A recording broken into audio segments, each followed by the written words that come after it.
여러분 안녕하십니까? 2월 9일 주일 넘치는 우리 교회 매일 묵상 시작하도록 하겠습니다. 오늘 본문 말씀은 누가복음 1장 26절부터 56절까지 말씀입니다. 누가복음이 시작되었고 누가가 순서에 따라서 데오빌로 각하에게 이야기한다고 했고, 그 첫 번째 시작이 세례 요한의 수태고지였습니다. 그 세례 요한을 낳을 것이다 라는 것을 알려줬고요. 오늘은 예수님에 대한 수태고지가 나오는 장면입니다. 어제도 말씀드렸지만은 여러 그 수태고지 중에서 세례 요한의 수태고지와 또 예수님의 이 수태고지는 굉장히 유명하고요. 또 그림으로도 굉장히 많이 남아 있다라고 말씀드렸어요. 수태고지, 그러니까는 세례 요한의 수태고지가 있은 지 6달쯤 지나서 이제 천사가 요셉의 약혼자인 마리아에게 찾아옵니다. 27절에 보면요. 다윗의 자손 요셉이라 하는 사람과 약혼한 처녀에게 이르니 그 처녀의 이름은 마리아라, 이렇게 얘기합니다. 아버지는 요셉, 그렇죠? 그리고 어머니는 마리아. 육체적으로 볼 때 그렇다라는 거예요. 그래서 이 요셉은 다윗의 자손이었다는 겁니다. 그러니까 다윗의 가문에서 예수님이 태어나신 거죠. 그 마리아에게 뭐라고 이야기하시냐면 28절에 그에게 들어가 이르되 은혜를 받은 자여 평안할지어다 주께서 너와 함께 하시도다 하니, 이렇게 이야기합니다. 천사가 마리아에게 이야기해 주는 내용의 핵심이 여기에 다 있습니다. 첫 번째는 은혜고요, 두 번째는 평안이고요, 세 번째는 너와 함께 하겠다라는 말씀입니다. 하나님께서 마리아를 선택한 건 마리아가 어떤 특별한 능력이 있거나, 혹은 마리아가 뭔가 굉장히 잘했거나, 마리아가 엄청 예쁘거나, 뭐 이런 내적인 이런 조건과는 아무 상관이 없습니다. 다만 하나님께서 이 마리아를 선택하신 거죠. 우리는 그걸 뭐라고 부르냐면 은혜라고 부르는 겁니다. 하나님이 우리에게 복을 주실 만한 이유도 없고, 하나님이 우리를 선택하실 만한 이유도 없음에도 불구하고 하나님께서 선택해 주신 거예요. 그게 뭐라는 겁니까? 그게 은혜라는 겁니다. 예를 들면 이런 거예요. 과일 가게를 갔어요. 줄이 있는데 5개가 쪼르륵 있는 거예요. 하나만 사고 싶어요. 그런데 그 중에 어떤 것들을 선택할 것인가에 관한 것들은 누구 마음입니까? 제 마음이라는 거예요. 자, 줄 1, 2, 3, 4, 5번이 있습니다. 여러분 몇 번 택하실 거예요? 1번이요? 1번 손 들어보세요. 2번, 2번 손 들어보십시오. 3, 4, 5번 손 들어보세요. 다 이렇게 될 거 아닙니까? 누구라도 내 마음에 들고 나만의 합당한 이유가 있으면 그걸 선택하는 거예요. 하나님도 마찬가지입니다. 마리아가 특별해서, 마리아가 올바라서, 마리아가 뭐 어떤 능력이 있어서가 아니라는 거예요. 마리아에게 하나님께서 은혜를 베풀어 주신 겁니다. 이게 하나님께서 이 마리아를 선택한 이유라는 거예요. 다른 이유가 아니라 은혜라는 거죠. 이걸 우리 개인에게 적용시켜 보면, 우리는 구원받을 만한 특별한 이유가 있습니까? 우리는 교회를 다니지 않는, 혹은 뭐 네팔 땅이나 일본 땅에 사는 사람들보다 뭔가 특별한 게 있어서 우리가 구원받았습니까? 우리의 자격이, 구원받을 만한 자격이 되어서 구원받았어요? 아니요. 하나님의 은혜라는 겁니다. 이 은혜가 어떻게 작동하는지 그 원리는 모릅니다. 그러나 우리는 하나님께서 우리에게 은혜를 주셔서 우리를 선택해 주신 것, 이것에 감사하는 거죠. 두 번째는요, 평안을 이야기합니다. 여러분, 이 천사가 나타나는 거지, 이 천사가 나타나는 것만으로도 사실 감당하기 힘들 건데, 오늘 밤에 우리에게 천사가 짠 나타났어요. 그래서 저한테 헌주야 이렇게 얘기하면 저 놀랄 것 같아요? 안 놀랄 것 같아요? 엄청 놀랄걸요? 저는 되게 그런 거 구한다니까요. 그런 거 추구해요. 그리고 나타났으면 좋겠어요. 근데 그렇게 사모하고 기다렸음에도 불구하고 짠 나타나면 엄청 놀랄 텐데, 아무 생각하지도 않았던 이 마리아에게 나타나서 뿐만 아니라 감당할 수 없는 이야기를 해줄 거잖아요. 이제 아들을 낳으리니 이렇게 얘기를 하거든요. 그러니까 이 이야기의 모든 것을 뭘 주겠다는 거예요? 평안을 주겠다라는 겁니다. 은혜를 이야기하셨고 평안을 이야기하셨습니다. 또요, 마지막에 뭐라고 했냐면 주께서 너와 함께 하시도다, 이렇게 얘기합니다. 우리와 함께 하시는 하나님을 이야기하면서 마리아에게 마리아가 낳을 그 아기가 우리와 함께 하시는 하나님을 보여주는 임마누엘을 보여주는 그 아기가 될 것이다라는 것을 알려주는 거죠. 천사는 오늘 세 가지를 이야기했습니다. 첫 번째는 은혜고요, 두 번째는 평안이고요, 세 번째는 하나님과 함께 하는 것입니다. 저와 여러분들에게도 이렇게 은혜와 평강과 하나님께서 함께 해주시는 이런 복이 넘치기를 주님의 이름으로 축복합니다. 이게 정말 중요하다는 거죠. 이렇게 해서 스테고지를 해주고 31절에 보면 보라 내가 잉태하여 아들을 낳으리니 그 이름을 예수라 하라 라고 하면서 이름까지 알려주십니다. 여러분 이게 마리아 입장에서 보면 얼마나 기가 막힌 일이겠어요. 그래서 마리아가 뭐라고 얘기합니까? 34절에 마리아가 천사에게 말하되 나는 남자를 알지 못하니 어찌 이 일이 있으리까 라고 얘기하죠. 이게 뭡니까? 이게 상식입니다. 남자를 알지 못하면, 남자를 경험해 보지 못하면, 이건 경험하다는 뜻이거든요. 남자를 경험해 보지 않으면 아이를 가질 수가 없는데 나는 남자를 경험하지 않은 상태인데 내가 어찌 아이를 갖겠습니까? 라고 상식적인 수준에서 천사에게 이야기를 합니다. 그런데 그 천사는요, 상식을 뛰어넘는 답변을 하는 것이죠. 35절에 천사가 대답하여 이르되 성령이 내게 임하시고 지극히 높으신 이의 능력이 너를 덮으시리니 이러므로 나실 바 거룩한 이는 하나님의 아들이라 일컬어지리라 라고 이야기하십니다. 뭐 한다는 거예요? 성령이 너에게 임하면, 성령이 너를 덮으면, 하나님의 능력이 너를 덮으면 이런 일들도 가능할 것이고 내가 하나님의 아들을 낳을 것이다 라고 얘기합니다. 마리아는 상식으로 이야기했지만 그 천사는 상식을 뛰어넘는 기적을 이야기하고 있습니다. 이런 기적에 대해서 마리아가 그 말씀을 받아들이죠. 여러분 우리는 받아들입니까? 하나님께서 우리에게 기적을 베풀어 주시려고 해도 우리는 그 기적을 감당하지 못하고 그 기적조차 믿지 않는 우리들이 아닐까요? 가장 큰 기적은 뭐라고 그랬어요? 우리를 위하여 이 땅에 오신 예수 그리스도, 그분이 가장 큰 기적이라니까요. 우리를 위하여 이 땅에 오신 예수 그리스도를 믿지 않으면서 다른 기적을 믿는다고요? 저는 그건 아니라고 생각합니다.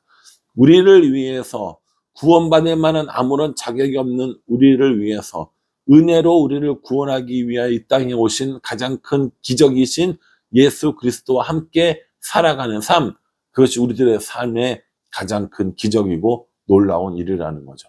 마리아에게 오늘 이 천사가 그 얘기를 해주면서 하나님의 아들을 낳을 것이다 라고 이야기해 줍니다. 38절에 마리아가 이르되 주의 여종이오니 말씀대로 내게 이루어지리다 하매 천사가 떠나가니라 라고 이렇게 얘기합니다. 이게 이제 마리아의 고백인 거죠. 자기의 상식으로는 이해가 안 되는 거예요. 내가 분명히 남자를 경험해 본 적이 없어서 아이를 못 낳는 걸 알고 있었어요. 그럼에도 불구하고 천사가 이야기해 주신 성령이 또 하나님의 권능이 너를 덮으리라는 이 말을 이 마리아가 믿는 거예요. 그를 받아들이는 거예요. 주의 말씀이 능하실 일이 없사오니 말씀대로 내게 이루어지리다 라고 고백을 하는 거죠. 이게 마리아의 믿음이고요. 하나님께서는 마리아 안에 이런 믿음이 있는 것들을 보셨다라는 생각을 해볼 수 있습니다. 우리는 어떨까요? 우리는 우리가 이해되는 건 이해하지만, 우리가 납득할 수 있는 건 납득하지만, 받아들일 수 있는 건 받아들이지만, 우리의 생각에 도저히 안 될 것 같고 우리의 생각에 불가능할 것 같은 것들에 대해서 우리 어떻게 합니까? 그걸 받아들입니까? 그러지 못한다라는 것이죠. 저는 우리에게 때로는 마리아에게 요구하시는 것 같은 이 믿음을 요구하실 때가 있어요. 도저히 이건 불가능한 거예요. 도저히 말도 안 되는 거예요. 그럼에도 불구하고 하나님께서 이 일을 하시고 하나님께서 우리에게 은혜를 주시면 안 되는 일이 되어지는 이런 은혜를 경험하게 된다라는 겁니다. 여러분 요즘 무슨 기도하고 계세요? 여러분들의 기도의 내용이 뭡니까? 누구라도 할 수 있고 얼마든지 할 수 있고 그런 기도 제목입니까? 아니죠. 은혜가 아니면 안 되는 기도 제목일 거란 말이에요. 그 기도 제목을 하나님 앞에 내어놓고 그 그 기도 제목이 하나님의 말씀대로 우리들의 삶 가운데 이루어지기를 기도하는 삶, 그것이 필요하다라는 겁니다. 엘리사벳도 지금 임신 중이라는 것을 마리아가 듣고 그 엘리사벳을 찾아갑니다. 41절에 엘리사벳이 마리아가 문안함을 들음에 아이가 복중에서 뛰노는지라 엘리사벳이 성령의 충만함을 받아, 이렇게 얘기합니다. 엘리사벳의 복중에 누가 있어요? 세례 요한이 있잖아요. 마리아를 보고 신나서 뱃속에서 뛰어노는 겁니다. 사실은 이 남자들은 복중의 아이가 뛰어논다라는 이 개념을 이해를 잘 못하잖아요. 그런데 여자들은 자기 몸속에서 느껴지는 거 아닙니까? 아기가 움직이고 아기가 발로 차고 뭐 아기가 꼼지락꼼지락거리고 이걸 느낀다고 하잖아요. 그러니까 엘리사벳이 고백하는 거예요. 마리아가 들어와서 인사를 하자마자 이 복중의 아기가 뛰어노네 라는 것을 알게 되었다라는 겁니다. 성령으로 충만하게 이 태어나게 된 이 마리아, 그러니까 그 임신하게 된 마리아, 마찬가지로 성령이 충만한 가운데 태어나게 된 이 세례 요한의 어머니 엘리사벳, 모두가 다 한 성령으로 인하여서 모든 것을 다 알고 느낄 수 있게 되었다라는 것이죠. 참 신비하지 않습니까? 어떻게 이런 일이 있을까 싶은데 이 모든 것들이 하나님의 은혜로 이루어지는 겁니다. 이렇게 엘리사벳까지 만나고 나니까 이 마리아가 이제 모든 것들을 다 이해하고 믿게 되는 겁니다. 하나님이 하시면 되는 거구나. 이게 하나님의 은혜로구나 라는 것을 깨닫게 되어지는 거죠. 그래서 48절에 뭐라고 얘기했냐면 그의 여종의 비천함을 돌보셨음이라. 보라 이제 후로는 만세의 나를 복있다 일컬이로다 라고 얘기하시면서 여종의 비참함이 나중에는 만세가 나한테 복이 있다라고 하면서 역전되어질 것을 말하고 있습니다. 51절부터 쭉 54절까지 보면요. 하나님께서는 그냥 모든 것들을 편안하게 흘러가게 하시지만 때로는 역전 혹은 반전의 하나님이신 모습을 보여줍니다.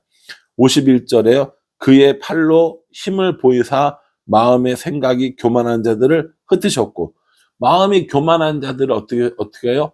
높아지는 것이 아니라 흩으셨다라고 이야기합니다.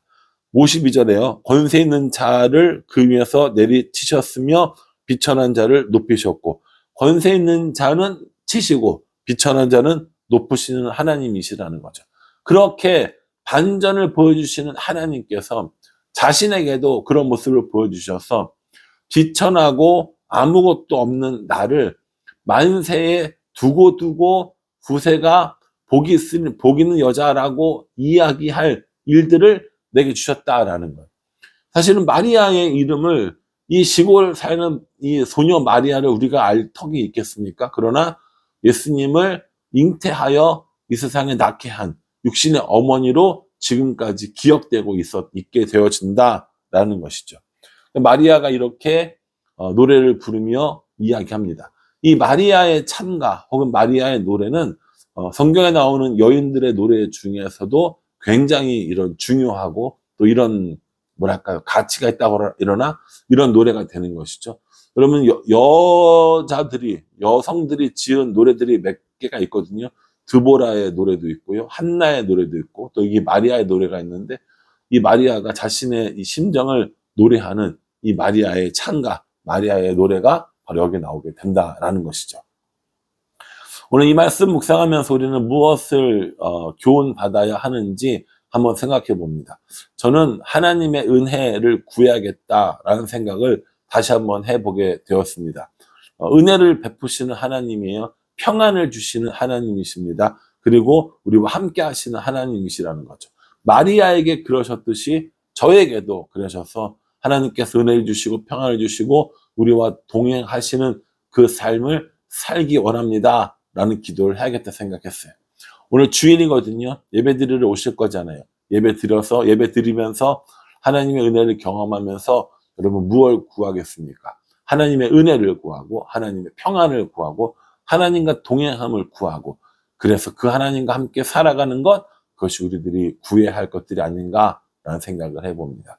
바라기는 저와 여러분 모두가 이 말씀대로 하나님의 은혜를, 하나님의 평안을, 하나님의 동행을 구하여서 날마다 그 깊은 은혜를 경험하면서 살아갈 수 있기를 주님의 이름으로 축복합니다. 기도하겠습니다. 하나님, 우리를 불러주시고 우리에게 은혜를 베풀어 주시며 평안하게 하시고 우리와 동행하여 주신다 약속하시니 감사합니다. 마리아에게 주셨던 그 복을 우리도 누리며 살아갈 수 있도록 은혜 베풀어 주시옵소서. 오늘 예배 가운데 하나님께서 함께하여 주셔서 하나님의 한량없는 은혜를 경험하며 살아갈 수 있도록 축복하여 주시옵소서. 예수님의 이름으로 기도합니다.